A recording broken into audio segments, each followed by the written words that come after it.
ఉగాది జీవిత పరమార్థాన్ని వివరిస్తుంది. ఎగ్జాక్ట్లీ.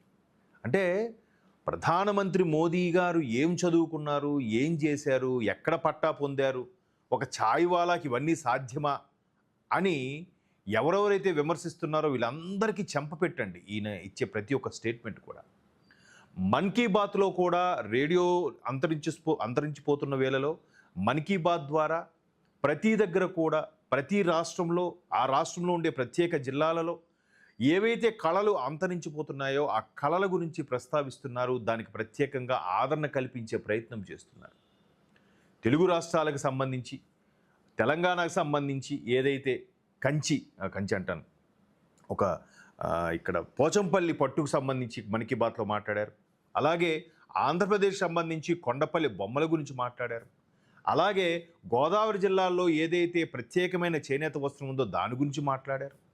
అలాగే ఇక్కడ కరీంనగర్ నిజామాబాద్ వీటికి సంబంధించి పసుపుకు సంబంధించి మాట్లాడారు.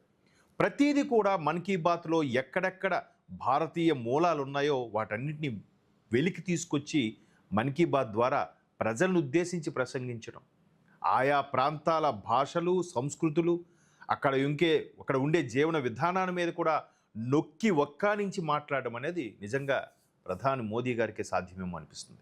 ఇక్కడ కూడా చూడండి, ఉగాది జీవిత పరమార్థాన్ని వివరిస్తుంది. మన చాలామంది ఒకప్పటి నుంచి అనాదిగా వస్తున్న సంప్రదాయం ఏంటంటే ఉగాది రోజు మనం పంచాంగ శ్రవణం చేస్తాం. ఎందుకు పంచాంగ శ్రవణం చేస్తాం?